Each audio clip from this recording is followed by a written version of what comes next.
Na aula de hoje, estudaremos o gênero textual crônica.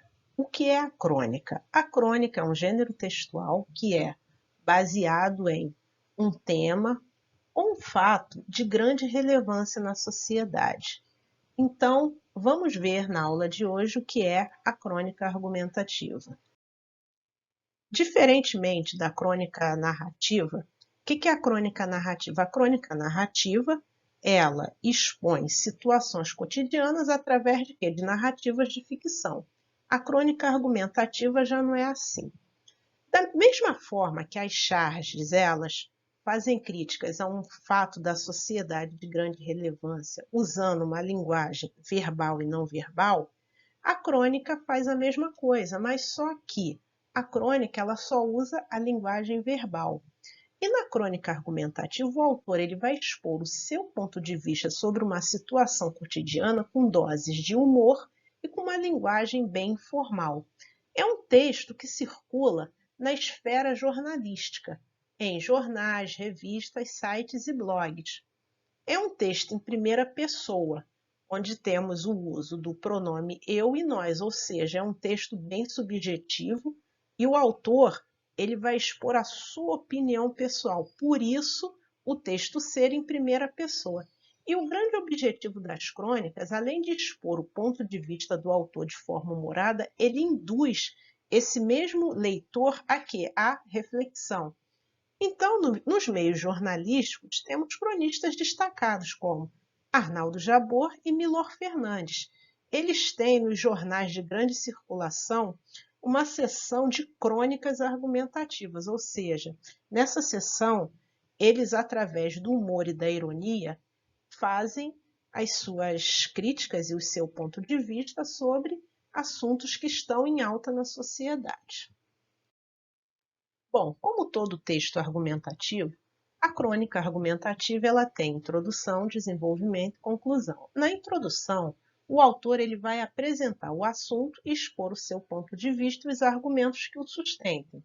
E no desenvolvimento, a gente vai ter o quê? A argumentação. O que é a argumentação? O raciocínio que o autor vai desenvolver para quê? Para convencer o leitor. E a conclusão? A conclusão é a síntese de todas as ideias desenvolvidas no texto, que é a reflexão final. E como toda conclusão de texto argumentativo, nós vamos ter as expectativas do autor sobre o assunto. Bom, para estudarmos a crônica argumentativa, tomemos como exemplo o texto da precariedade do transporte público. Então, esses blocos coloridos aqui indicam a introdução, o desenvolvimento e a conclusão. Aqui no bloco em verde, nós temos a introdução, quer dizer, então aqui ele apresenta o tema que vai ser exposto aqui, né? E depois, no período seguinte, você tem o quê? O ponto de vista que ele defende, que começa em o problema da escassa frota de ônibus e vai até ou simplesmente não chegar. Então, aqui você tem o ponto de vista do autor e os argumentos que vão sustentá-lo. Nos blocos em azul, nós temos o desenvolvimento. O que é o desenvolvimento? O desenvolvimento é o quê? É a linha de raciocínio que o autor vai usar para convencer o leitor. Então, aqui ele inicia o texto assim, ó. Por todos esses luxos, pago apenas R$ 2,30. Então, aqui ele já começa fazendo uma ironia sobre o assunto. E esse exemplo aqui, que ele coloca no segundo parágrafo, vai fundamentar o ponto de vista dele expresso no parágrafo anterior. E logo abaixo, no terceiro parágrafo, você tem o quê? A reflexão do autor sobre o fato que ele colocou no segundo parágrafo. Então, aqui, quando ele inicia a sua reflexão no terceiro parágrafo, ele estabelece relações de causa e efeito, ou seja, o raciocínio lógico.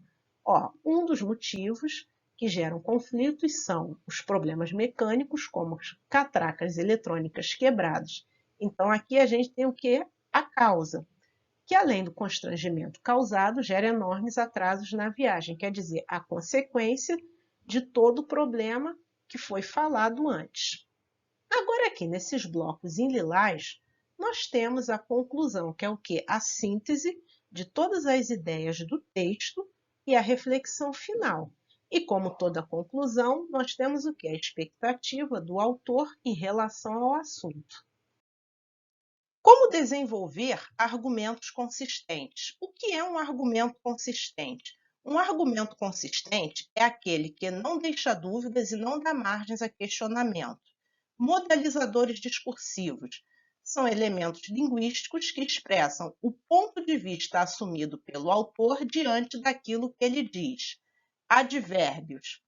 Infelizmente, o transporte público não oferece um mínimo de conforto ao trabalhador. Quer dizer, o advérbio infelizmente expressa um ponto de vista do autor sobre aquilo que ele vai dizer em seguida. Modos verbais, indicativo, subjuntivo, expressam um fato ou desejo do autor. Exemplo, espero que um dia o trabalhador tenha um transporte público de qualidade. Quer dizer, os verbos espero e tenha expressam um desejo do autor sobre aquilo que ele está dizendo.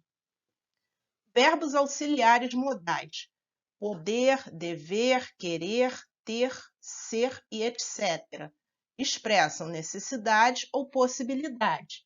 O trabalhador precisa ter um mínimo de conforto no transporte público, quer dizer, o auxiliar precisa expressa uma necessidade do trabalhador ter um mínimo de conforto no transporte público.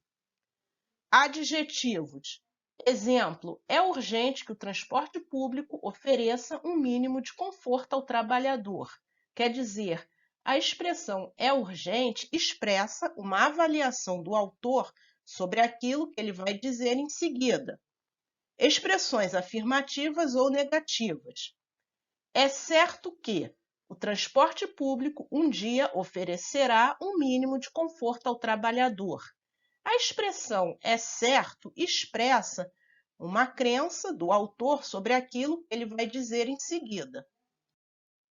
Estratégia argumentativa. A estratégia argumentativa serve para mostrar o quê? A linha de raciocínio que o autor vai usar para convencer o leitor do ponto de vista que ele está defendendo. Então, no caso do texto que estamos analisando, a gente tem o raciocínio lógico e a exemplificação. O raciocínio lógico, eu já falei que é o quê? Relação causa-efeito. Então, o que está sublinhado em azul indica a consequência do transporte público precário. E o que está sublinhado em verde indica o quê? A causa do transporte público ser precário. E a exemplificação? A exemplificação aqui mostra um fato que vai comprovar a precariedade do transporte público. Espero que tenham gostado e até a próxima.